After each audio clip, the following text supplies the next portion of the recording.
do you still believe that Russia has from 6 to 12 months to continue its war against Ukraine due to current economic problems and recent intensified Ukrainian drone attacks? Yeah, I wouldn't say that's a hard prediction that within 6 to 12 months Russia has to stop the invasion, but I think that's a window here that you talk about. And again, let's explain that. First of all, and your viewers will know this, that the time for offensives in Ukraine, either to try to Russian seize territory or Ukraine to regain it back, runs from about the spring through the autumn. Now we're in the middle of that period, and Russia has made very, very limited advances in the Donetsk region, despite all these misleading Western headlines. Oh, Russia's winning, Russia's winning. You know, as far as by my count, they still have only captured 4 towns in Donetsk since Bakhmut fell in 2023. They've regained 1% of Ukraine. They've occupied 1% of Ukraine since November 2022. They now have about 19% of the country. They have tried to take territory in Sumy. They have largely been ineffective in that. And then in Dnipropetrovsk, there's an incursion that we're looking at today where they've claimed to take 2 villages.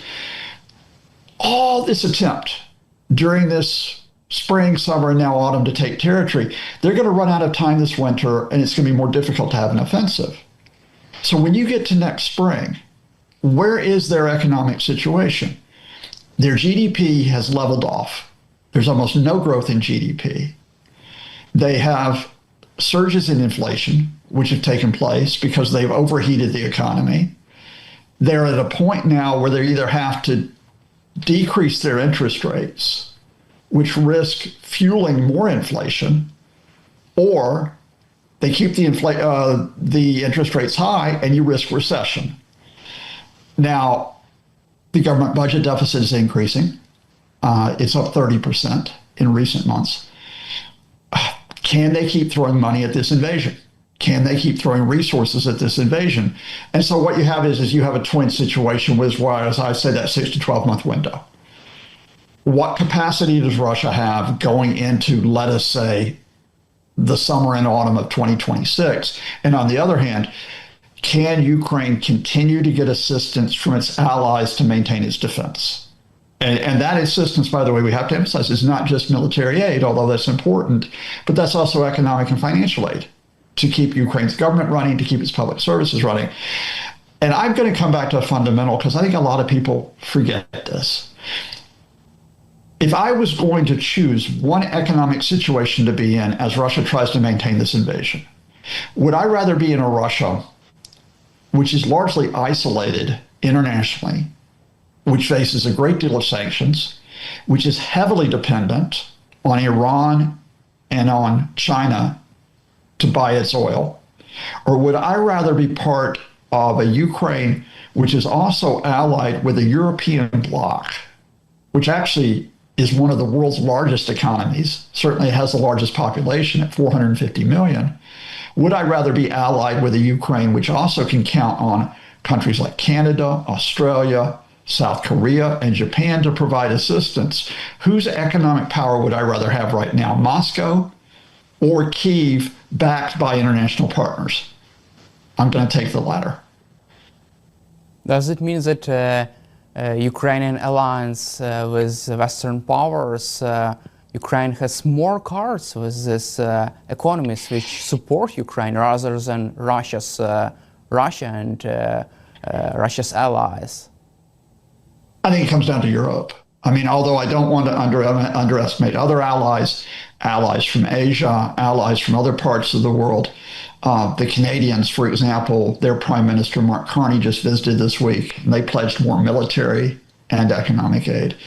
You know, we know that Europe is right there on the doorstep. We know that Europe both has put in the largest share of aid to Ukraine, much larger than the U.S. has, despite what Donald Trump says.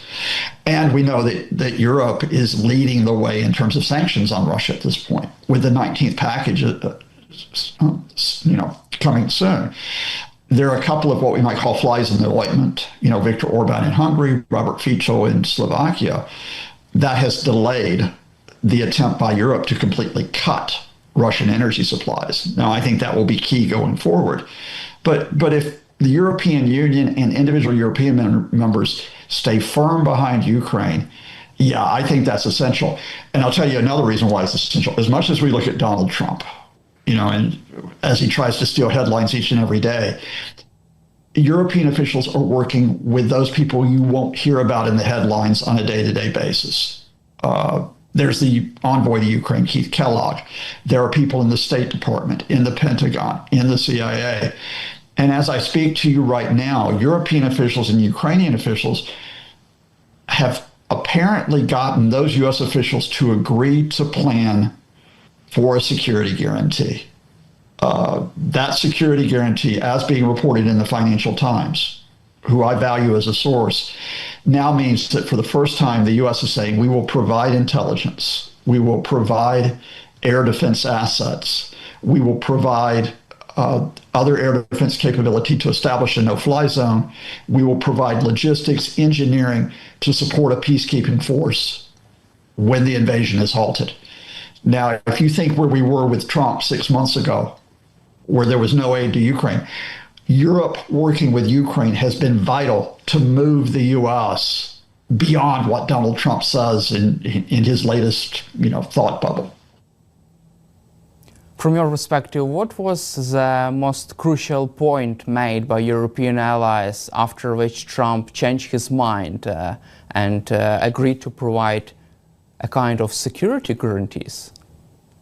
Well, again, I'm going to reinforce the point. The important thing that has happened all the way back to February is not what was said to Donald Trump. It was that they kept the channels open to the U.S. officials who are the adults in the room, right? Because Trump can flip from week to week. You have to have that planning going on a sustained basis. But if you want to talk about the most important thing between Donald Trump with Vladimir Putin in Alaska, where Putin is manipulating Trump. That was a week ago last Friday. And then 72 hours later, when Zelensky and the Europeans are in Washington talking to Trump, I think maybe there were two things that I think were symbolic moments. I think one symbolic moment was when Vladimir Zelensky handed Donald Trump the letter from Olena Zelenska to be given to Melania Trump. Now, that was a letter which said, think about the Ukrainian children who have been abducted, kidnapped, forced to live in Russian-occupied territory or Russia. Think about, conservatively, the 20,000 that have been documented, but up to 300,000 that may have been taken. That established a personal connection, which is really important because Donald Trump doesn't act on the basis of facts. He doesn't act on the basis of a knowledge of what is happening in Ukraine and Russia. He acts in terms of what he feels. Quite often, what is in it for me, Donald Trump, but sometimes, what do I see?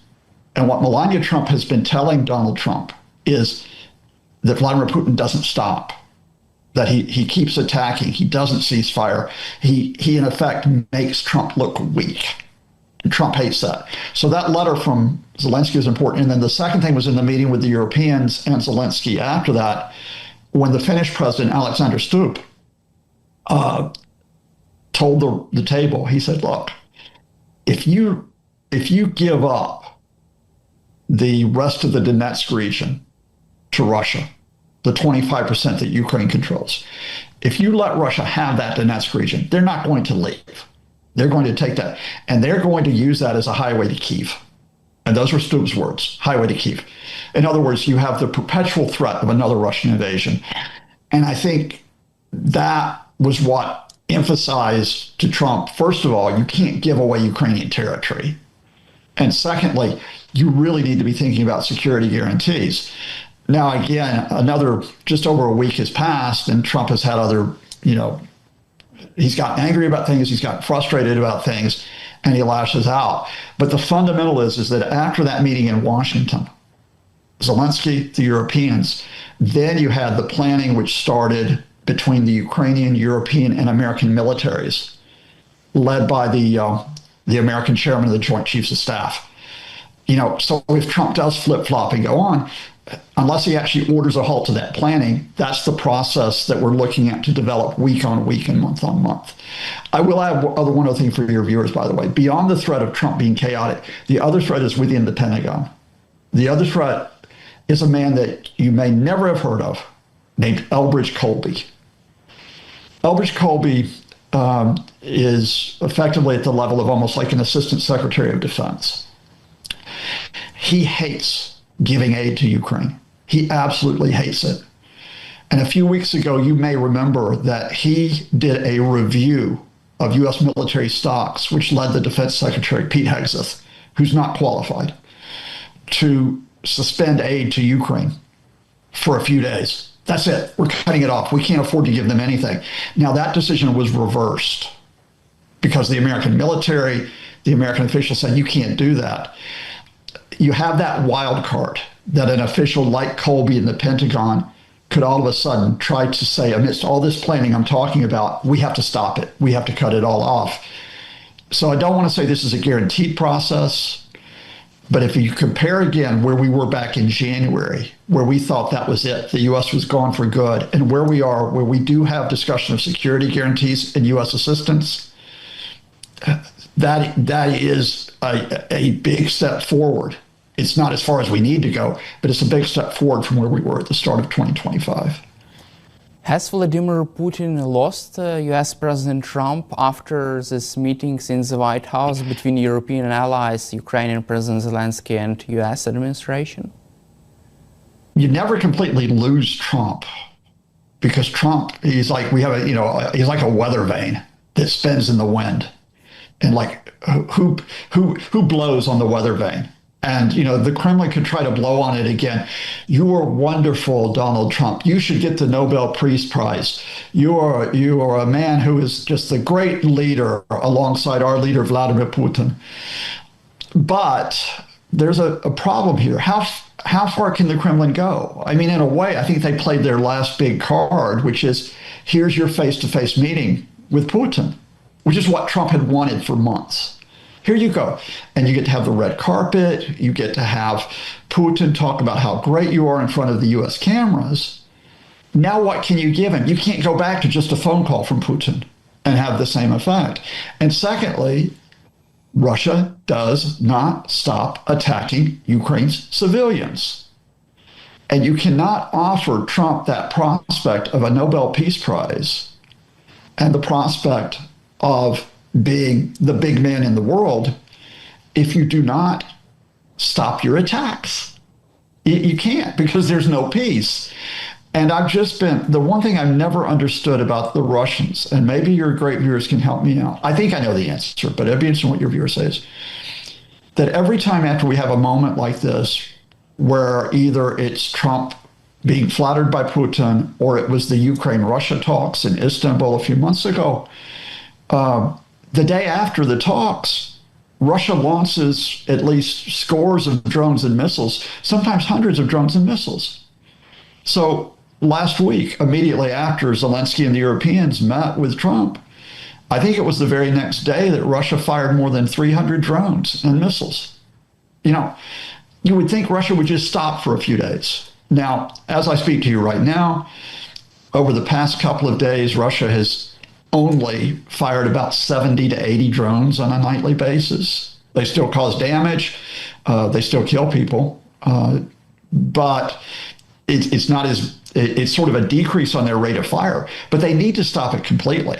That's the way they get Trump onto their side.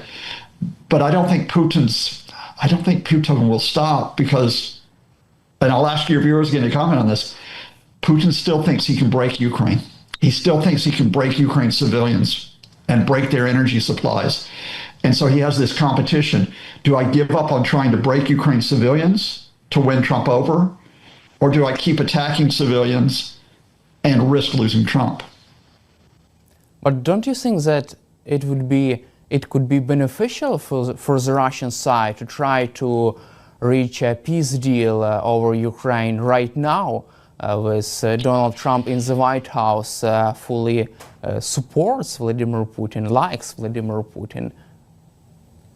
Russia doesn't want a peace deal. I mean, the answer to this is easy. Russia wants Ukraine's surrender. So, and don't ask me, ask Sergei Lavrov, who said this every day last week. And that is that horrible phrase, the root causes of the conflict.